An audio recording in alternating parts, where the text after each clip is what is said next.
यदि विपक्ष के नेता के रूप में कोई ऐसे लोग राहुल गांधी जी आकर कहें, जिसे अगर सामान्य शब्द में कहा जाए कि तीसरे अटेम्प्ट में, थर्ड अटेम्प्ट में भी जो थर्ड डिवीजन नहीं पास हो पाए, अर्थात 100 सीटें भी नहीं पा पाए, वो आकर अपने को मेधावी छात्रों का प्रतिनिधि घोषित करने का प्रयास करें, और जब यह विषय न्यायालय के विचाराधीन है तो न्यायालय के विवेक से ऊपर अपना विवेक दिखाने का प्रयास करें, तो यह साफ साफ लगता है कि उन्हें लाखों छात्रों के भविष्य के साथ कुछ लेना देना नहीं है।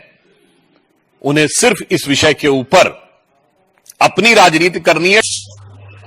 नमस्कार साथियों, मैं आपका दोस्त अशफाक अहमद और आप देख रहे हैं देशभक्त चैनल। ये जो पेपर लीक हो रहे हैं जबरदस्त तरीके से, और इसको सरकार रोकने की कोशिश नहीं करती है, बल्कि ऐसा दिखता है कि सरकार ही पेपर लीक करवाती है।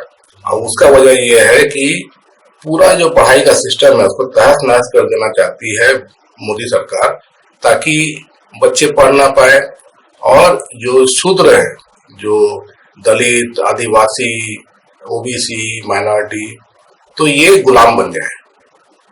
तो ये देखिए, सोची समझी साजिश है कि ये बच्चे पढ़ नहीं पाएंगे तो क्या करेंगे, तो फिर वो छोटे मोटा चीजें करेंगे और वो मोहताज रहेंगे सरकार के ऊपर।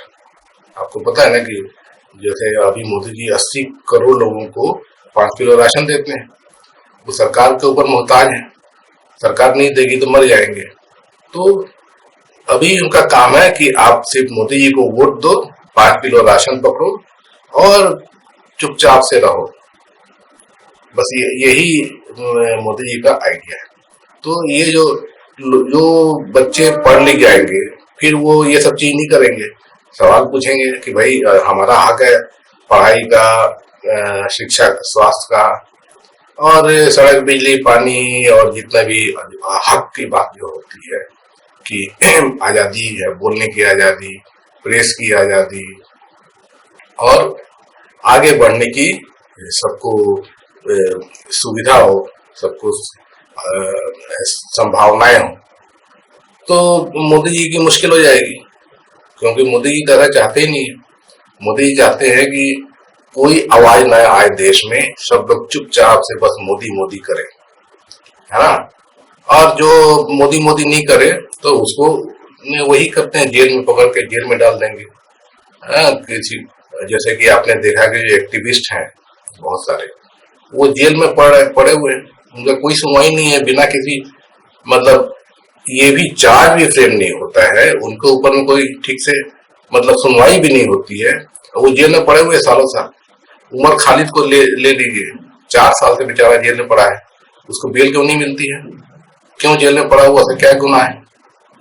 उसी तरीके से जो विपक्षी नेता हैं, तो वो जेल में पड़े हुए हैं, केजरीवाल जेल में पड़े हुए हैं, सिसोदिया जेल में पड़े हुए हैं, हेमंत सोरेन जेल में पड़े हुए हैं, और भी नेता जेल में पड़े हुए हैं। क्यों पड़े हुए हैं? उनका क्या गुनाह है? कौन सा गुनाह उसका साबित हो गया? तो ये मोदी जी जो है वो इस तरह का उनका तानाशाही रवैया है। तो जो लोग पढ़ लिख जाते हैं तो वो क्या जागरूक हो जाते हैं, सवाल पूछने लगते हैं, तो ये मोदी जी को बिल्कुल गवारा नहीं।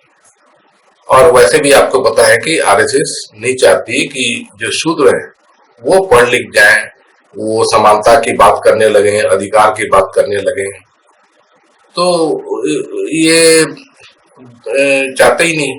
और इसी वजह से वो ये चाहते हैं कि मतलब जो मूल है, मूल मतलब कि पढ़ाई लिखाई है, उसी को खत्म कर दो, तो फिर ये सब ठंडा होगा नहीं। तो ये वजह है। तो इसमें अब जैसे कि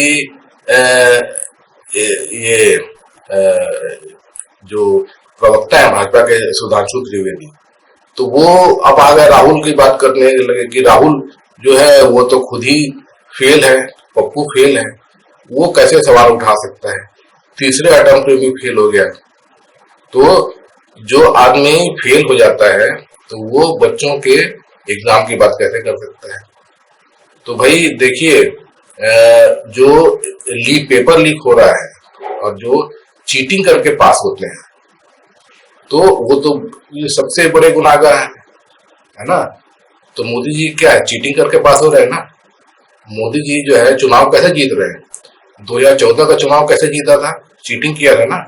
कांग्रेस के ऊपर में करप्शन का इल्जाम लगाए थे, वो साबित हुए क्या? नहीं हुए। गोदी मीडिया ने ऐसा उछाल दिया था एकदम पूरे देश में कि वो कांग्रेस से ज्यादा करप्ट कोई हो ही नहीं सकता है। और मोदी जी उसके बाद बोले कि मैं आऊंगा तो सभी भ्रष्टाचारियों को जेल में और उनका काला धन स्विस बैंक से लाऊंगा, सबके अकाउंट में 15-15 लाख आ जाएंगे और युवाओं को हर साल 2 करोड़ नौकरियां दूंगा, सबके पक्के मकान बनवा दूंगा 2022 तक, किसानों की आय दुगनी कर दूंगा। ये सब बोले थे ना, तो ये सब किए क्या? नहीं किए। मतलब चीटिंग करके पास हुए मोदी जी। और उसके बाद 2019 में भी ऐसी चीटिंग की है, पुलवामा वाला मुद्दा उठा दिया है। और जबकि उस पर गिर जाना चाहिए था सरकार को कि पुलवामा में अटैक कैसे हुआ। अब बोलते हैं पाकिस्तान घुस गया, तो ये सरकार सो रही थी क्या? हकीकत क्या है पुलवामा का? ये तो मोदी जी ने करवाया। और उसके बाद में फिर पाकिस्तान ने अटैक कर दिया था, हम सर्जिकल स्ट्राइक कर रहे हैं, बालाकोट में सर्जिकल स्ट्राइक कर रहे हैं। उसका क्या हुआ बालाकोट का कुछ पता नहीं। उसका पुलवामा का जांच क्यों नहीं हुआ, क्यों नहीं करवाते मोदी जी? तो चीटिंग करके पास हो रहे हैं ना। तो सबसे बड़े चोर तो वो हैं। राहुल गांधी की बात कर रहे हैं, तो राहुल गांधी अब ऐसे माहौल में जहां पर पूरी चीटिंग चल रही है खुलेआम, तो वहां पे जो एग्जामिनर है, जो जांच करता है जितना भी जो परीक्षार्थियों की उनका पेपर चेक करता है, तो वो तो अच्छे जो परीक्षार्थी है उसको ही नंबर नहीं देगा और जो फेल वाले हैं उनको पास करा देगा, है ना। तो यही सब तो हो रहा है ना। तो ये अनाप शनाप कुछ भी बकते हैं। राहुल गांधी अभी देखिए, अभी जो 2024 के चुनाव हुए तो उसमें पूरा विपक्ष दमदार तरीके से आया कि नहीं आया। इतनी ज्यादा चीटिंग के बाद भी विपक्ष अगर इतने अच्छा प्रदर्शन कर पाया तो वो तो काबिले तारीफ है। तो यहाँ कहाँ जो चीटिंग वीटिंग की बात कर रहे हैं, खुद तो चीटर है और दूसरों को बोलते हैं कि वो तो फेल हो गया, और जबकि मामला उल्टा है। ये बुरी तरह फेल है मोदी जी। 10 साल में क्या किया?